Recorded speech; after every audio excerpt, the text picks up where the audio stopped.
দর্শক, একটা সুখবর, সূক্ষ্ম একটা বিষয় উঠে এসেছে যে গণভোট হলেই পিআর পদ্ধতি মানবে বিএনপি।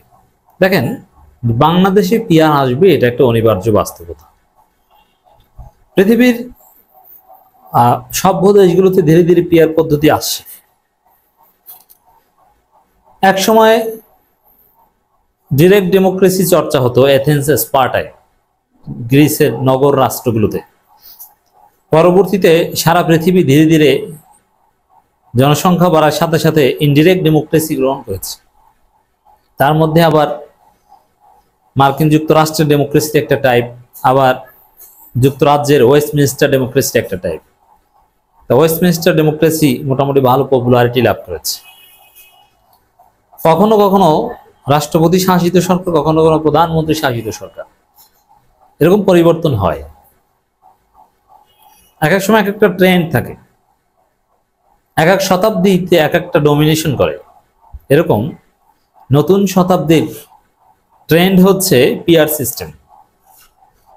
পৃথিবী অনেক দিন ফার্স্ট পোস্ট দি পোস্ট সিস্টেমে চলেছে, এখন আবার এই পিআর সিস্টেমে চলবে। এজন্য দেখবেন আপনি স্ক্যান্ডিনেভিয়ান যে কান্ট্রিজগুলো, পৃথিবীর সবচেয়ে সভ্য দেশ বলা হয়, শান্তির দেশ, ডেনমার্ক, সুইডেন, নরওয়ে, সব দেশে পিআর, সুইজারল্যান্ড পিআর। এছাড়া আপনি পশ্চিম ইউরোপের সভ্য দেশগুলোতে দেখেন, জার্মানি, নেদারল্যান্ডস পিআর।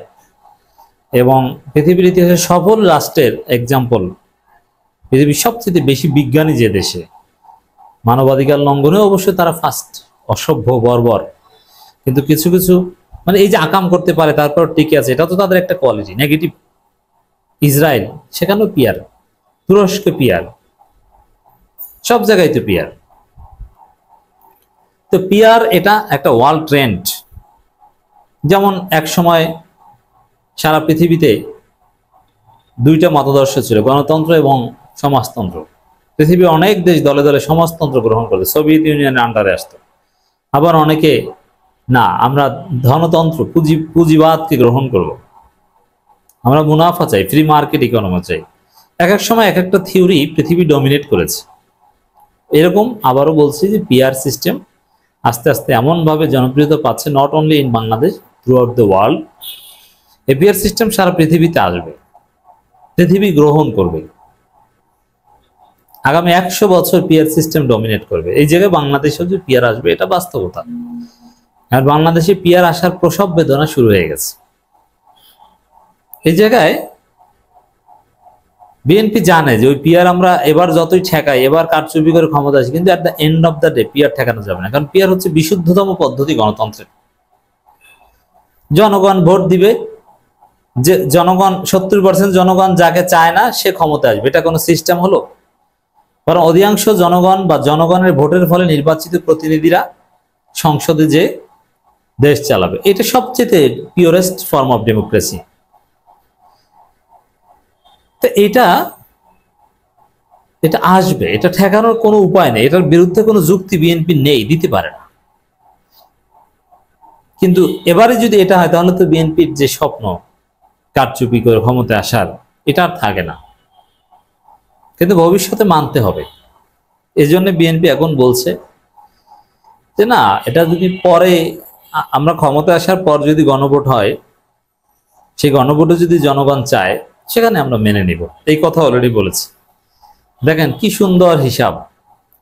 আরে ভাই, আপনি যদি গণভোটে রাজি থাকেন আর গণভোটে যদি পিআর পাস হয়, তাহলে আপনি মানবেন, এটা আপনি বলেছেন, ঠিক আছে। তাহলে এখন হলে সমস্যাটা কি? জাতীয় নির্বাচনের পর গণভোট হতে হবে কেন?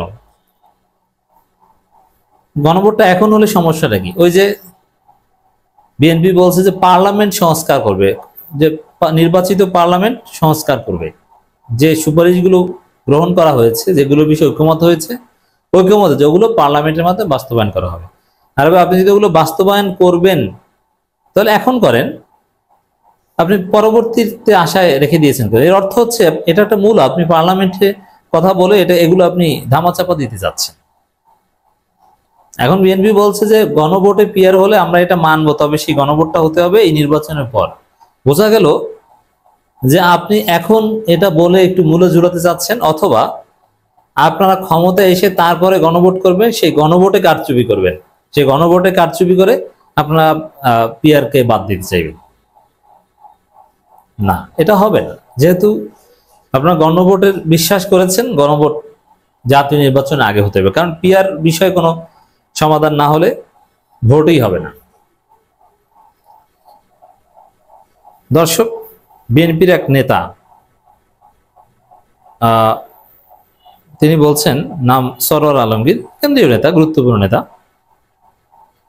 তিনি একটা আলোচনায় বলছেন, যদি পিআর নিয়ে সিদ্ধান্তের প্রশ্ন আসে তবে তা হতে হবে একটি সুষ্ঠু নির্বাচনের পর গণভোটের মাধ্যমে। আরে ভাই, গণভোটের মাধ্যমে সিদ্ধান্তের কথা রাজি হলো, কে রাজি হলো? এই সরোয়ার আলমগীর।